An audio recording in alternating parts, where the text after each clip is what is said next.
Fire 13 അധ്യായം 1 മുതൽ 53 വരെയുള്ള വാക്യങ്ങൾ. ശിമയോൻ നേതാവ് യൂദാദേശം ആക്രമിച്ച് നശിപ്പിക്കുന്നതിന് ട്രിഫ വലിയൊരു സൈന്യം ശേഖരിച്ചിട്ടുണ്ടെന്ന് ശിമയോൻ അറിഞ്ഞു. ജനങ്ങൾ ഭയചകിതരും പരിഭ്രാന്തരുമാണെന്ന് അവൻ കണ്ടു. അതിനാൽ ജെറുസലേമിൽ ചെന്ന് ജനത്തെ വിളിച്ചുകൂട്ടി അവർക്ക് ആത്മധൈര്യം പകർന്നുകൊണ്ട് അവൻ പറഞ്ഞു, നിയമങ്ങൾക്ക് വിശുദ്ധ സ്ഥലത്തിന് വേണ്ടി ഞാൻ എന്റെ സഹോദരന്മാരും ഋതുഭവനവും എത്ര മഹത്തായ കാര്യങ്ങളാണ് ചെയ്തിട്ടുള്ളതെന്ന് നിങ്ങൾക്കറിയാമല്ലോ. ഞങ്ങൾ നടത്തിയ യുദ്ധങ്ങളും അനുഭവിച്ച ദുരന്തങ്ങളും നിങ്ങൾക്കറിയാം. ഇങ്ങനെ ഇസ്രായേലിന് വേണ്ടി എന്റെ സഹോദരന്മാരെല്ലാവരും ജീവൻ ഹോമിക്കുകയും ചെയ്തിരിക്കുന്നു. ഞാൻ മാത്രം അവശേഷിക്കുന്നു. ഒരു വിപത്തുണ്ടായിട്ടും ജീവരക്ഷാർത്ഥം ഞാൻ മാറി നിൽക്കുകയില്ല. എന്റെ സഹോദരന്മാരെക്കാൾ മേന്മ എനിക്കില്ലല്ലോ. എന്റെ ജനത്തിന് വിശുദ്ധ സ്ഥലത്തിന് നിങ്ങളുടെ ഭാര്യമാർക്ക് മക്കൾക്ക് വേണ്ടി ഞാൻ പ്രതികാരം ചെയ്യും. ജനതകളെല്ലാം നമ്മെ നശിപ്പിക്കുന്നതിന് വിദ്വേഷത്തോടെ ഒരുമിച്ച് കൂടുകയാണ്. ഈ വാക്കുകൾ കേട്ടപ്പോൾ ജനങ്ങൾ ആവേശഭരിതരായി. അവർ അത്യുച്ചത്തിൽ വിളിച്ചു പറഞ്ഞു, യൂദാസിന്റെയും നിന്റെ സഹോദരനായ ജോനാഥന്റെയും സ്ഥാനത്ത് നീ തന്നെ ഞങ്ങളുടെ നേതാവ്. ഞങ്ങൾക്ക് വേണ്ടി യുദ്ധം ചെയ്താൽ നീ പറയുന്നതെന്തും ഞങ്ങൾ ചെയ്യും. യോദ്ധാക്കൾ എല്ലാവരെയും അവർ വിളിച്ചു കൂട്ടുകയും ജെറുസലേമിന്റെ പണി തിടുക്കത്തിൽ പൂർത്തിയാക്കുകയും അതിനെ എല്ലാ വശങ്ങളിലും സുരക്ഷിതമാക്കുകയും ചെയ്തു. വലിയൊരു സൈന്യവുമായി അബ്സലോമിന്റെ മകൻ ജോനാഥൻ അവനെ ജോപ്പായിലേക്ക് അയച്ച് തദ്ദേശവാസികളെ തുരത്തി. അവർ അവിടെ നിലയുറപ്പിച്ചു. ജോനാഥന്റെ മരണം. യൂദാദേശം ആക്രമിക്കുന്നതിന് വലിയൊരു സൈന്യവുമായി ടോളമായിസിൽ നിന്ന് പുറപ്പെട്ടു. തടവിലാക്കപ്പെട്ട ജോനാഥനും അവനോട് സമതലത്തിനെതിരെയുള്ള അതിഥായി ശിമയോൻ പാളയമടിച്ചു. സഹോദരനായ ജോനാഥനും പകരം ശിമയോൻ നേതൃത്വം എടുത്തുവെന്നും അവർ തന്നോട് ഏറ്റുമുട്ടാൻ പോകുന്നുവെന്ന് പറഞ്ഞ ട്രിഫ ദൂതന്മാരെ അയച്ച് അവനോട് പറഞ്ഞു, ഞാൻ അലങ്കരിച്ചിരിക്കുന്ന സ്ഥാനങ്ങളുമായി ബന്ധപ്പെട്ട് നിന്റെ സഹോദരനായ ജോനാഥൻ രാജകീയ ഭണ്ഡാരത്തിലേക്ക് നൽകേണ്ട പണത്തിന് വേണ്ടിയാണ് ഞങ്ങൾ അവനെ തടഞ്ഞു വെച്ചിരിക്കുന്നത്. വിമോചിതനാകുമ്പോൾ അവൻ ഞങ്ങൾക്കെതിരെ വിപ്ലവം ഉണ്ടാക്കാതിരിക്കേണ്ടതിന് 100 തലന്ത് വെള്ളിയും ആൾജാമ്യമായ അവന്റെ 2 പുത്രന്മാരെയും തരിക. അപ്പോൾ ഞങ്ങൾ അവനെ വിട്ടുതരാം. ചതി നിറഞ്ഞതാണ് അവന്റെ വാക്കുകൾ അറിഞ്ഞിട്ട് പണവും പുത്രന്മാരെയും കൊണ്ടുപോകാൻ ശിമയോൻ ആളയച്ചു.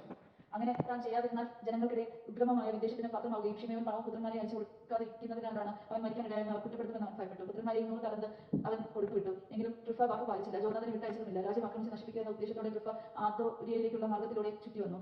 അങ്ങനെ അവൻ ചെന്ന ഇടങ്ങളിലെല്ലാം ശിമയോനും സൈന്യവും അവർക്കെതിരെ മുന്നേറിക്കൊണ്ടിരുന്നു.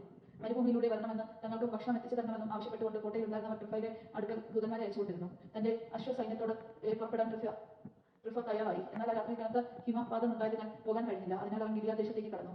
ബാസ്തമയുടെ സമീപത്തെത്തിയപ്പോൾ അവൻ ജോനാഥനെ വധിച്ച് അവിടെ സംസ്കരിച്ചു. ട്രിഫ തിരിച്ച് സ്വന്തം നാട്ടിലേക്ക് മടങ്ങി. ശിമയോൻ തന്റെ സഹോദരനായ ജോനാഥന്റെ അസ്ഥികൾ അടുപ്പിച്ചു. പിതാക്കന്മാരുടെ നഗരമായ മദാനയിൽ സംസ്കരിച്ചു. ഇസ്രായേൽ മുഴുവൻ അതീത ദുഃഖത്തോടെ അവനെ ചൊല്ലി വിലപിച്ചു. അനേക ദിവസം അവർ ദുഃഖം ആചരിച്ചു. ശിമയോൻ തന്റെ പിതാവിന്റെയും സഹോദരന്മാരുടെയും ശവകുടീരങ്ങൾക്ക് മേൽ സ്മാരകം പണിഞ്ഞു. എല്ലാവർക്കും കാണത്തക്ക വിധം എനിക്ക് കല്യാൺ കൊണ്ട് അതിന്റെ മുൻഭാഗങ്ങൾ ഉയർത്ത പണിഞ്ഞു. പിതാവിനും മാതാവിനും 4 സഹോദരന്മാർക്കുമായി പരസ്പരാഭിമുഖമായ 7 പിരമിഡുകൾ അവൻ സംവിധാനം ചെയ്തു. ചുറ്റും സ്തംഭങ്ങൾ നടുകയും സ്തംഭങ്ങളിൽ മേൽ ശാശ്വത സ്മാരകമായി ആയുധ സാമഗ്രികളുടെ മാതൃക വയ്ക്കുകയും ചെയ്തു. അവയോട് ചേർന്ന സമുദ്ര സഞ്ചാരികൾക്ക് കാണത്തക്ക വിധം കപ്പലുകളുടെ മാതൃകയും കൊത്തിവെച്ചു. മദാനയിൽ അവൻ പണികഴിപ്പിച്ച ഈ ശവകുടീരം ഇന്നും നിലനിൽക്കുന്നു. ദിമേന്ദ്രസുമായി സഖ്യം. യുവരാജാവായ അന്ത്യോക്സിനെ ട്രിഫ ചതിച്ചു കൊന്നു. അവന്റെ സ്ഥാനത്ത് ഏഷ്യയുടെ കിരീടമണിഞ്ഞ് അവൻ രാജാവായി. ദേശത്ത് വലിയ വിപത്ത് വരുത്തിവെച്ചു. എന്നാൽ ശിമയോൻ യൂദയിലെ ശക്തി ദുർഗങ്ങൾ പുനരുദ്ധരിക്കുകയും ചുറ്റുയർന്ന ഗോപുരങ്ങൾ വൻമതിലുകളും നിർമ്മിക്കുകയും വാതിലുകൾക്ക് ഓടാമ്പലുകൾ പിടിപ്പിക്കുകയും ചെയ്തു. അവയെ സുരക്ഷിതമാക്കി ശക്തി ദുർഗങ്ങളിൽ ഭക്ഷണപദാർത്ഥങ്ങളും സംഭരിച്ചു. അവൻ ഏതാനും പേരെ തിരഞ്ഞെടുത്ത് ദുരിതാശ്വാസ സഹായം അഭ്യർത്ഥിച്ചുകൊണ്ട് ദമയസ്കസിന്റെ അടുത്തേക്ക് അയച്ചു. എന്തുകൊണ്ടെന്നാൽ രാജ്യം കൊള്ളയടിക്കുക മാത്രമായിരുന്നു ട്രിഫ ചെയ്തിട്ടുള്ളൂ. അവരുടെ അഭ്യർത്ഥനയ്ക്ക് ദമയന്ത്രീസ് രാജാവ് അനുകൂലമായി മറുപടി പറഞ്ഞു. കത്തിപ്രകാരമായിരുന്നു. പ്രധാന പുരോഹിതനും രാജാക്കന്മാരുടെ മിത്രവുമായിരുന്ന ശിമയോനും ശ്രേഷ്ഠന്മാരും യഹൂദ ജനത്തിനും ദമയന്ത്രീസ് രാജാവിന്റെ അഭിവാദനം. നിങ്ങൾ കൊട്ടേച്ച സ്വർണ്ണ കിരീടവും ഈന്തപ്പന കൊമ്പും ഞാൻ സ്വീകരിച്ചിരിക്കുന്നു. നിങ്ങളുടെ ശാശ്വത സമാധാനം സ്ഥാപിക്കാൻ വേണ്ടി കപ്പത്തിൽ നിന്ന് നിങ്ങൾ ഇളവ് നൽകേണ്ടതിന് ഞങ്ങളുടെ സേവകർക്ക് എഴുതാൻ ഞങ്ങൾ തയ്യാറാണ്. നിങ്ങൾ അനുവദിച്ചിട്ടുള്ള ആനുകൂല്യങ്ങളൊക്കെ പ്രാബല്യത്തിൽ തുടരും. നിങ്ങൾ നിർമ്മിച്ച ശക്തി ദുർഗങ്ങൾ നിങ്ങളുടെ അധീനതയിൽ തന്നെ ഇരിക്കും. ഉണ്ടായിട്ടുള്ള വീഴ്ചകളും അതിക്രമങ്ങളും ഞാൻ ക്ഷമിക്കുന്നു. നിങ്ങൾ നൽകേണ്ട കിരീട നികുതി ഞങ്ങൾ വേണ്ടെന്ന് വയ്ക്കുന്നു. ജെറുസലേമിൽ നിന്ന് പിരിച്ചെടുത്ത മറ്റു നികുതികൾ ഇനി പിരിക്കുന്നതല്ല. എന്റെ അംഗരക്ഷകരാകാൻ യോഗ്യതയുള്ളവർ നിങ്ങൾക്കിടയിൽ ഉണ്ടെങ്കിൽ അവരെ നിയമിക്കുന്നതാണ്. നാം തമ്മിൽ സമാധാനം നിലനിൽക്കട്ടെ. 170-ാം ആണ്ടിൽ വിജാതിയുടെ മൃഗം ഇസ്രായേലിൽ നിന്ന് നീക്കം ചെയ്യപ്പെട്ടു. സമുന്നതനായ പ്രധാന പുരോഹിതനും യഹൂദരുടെ സേനാപതിയും നേതാവുമായ ശിമയോന്റെ 1-ാം ഭരണവർഷം ഇന്ന് അന്നു മുതൽ തങ്ങളുടെ പ്രമാണത്തിലും കരാറുകളിലും അവർ എഴുതാൻ തുടങ്ങി.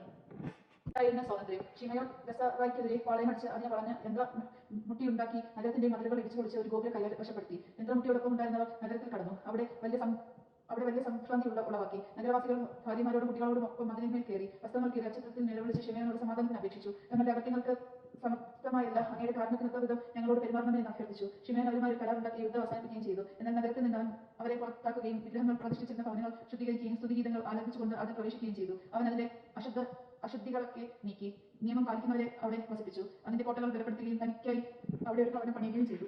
ജെറുസലേമിലെ കോട്ടയിലുള്ളവർ വിക്രയത്തിന് പുറത്തു പോകുന്നതോ അകത്ത് കൂടുന്നതോ നിരോധിച്ചിരുന്നു. തന്മൂലം അവൻ വിശന്നു വലഞ്ഞ് അനേകം പട്ടിണി മൂലം മരണമടഞ്ഞു. സമാധാനത്തിനായി ശിമയോനോട് അവർ കേണപേക്ഷിച്ചു.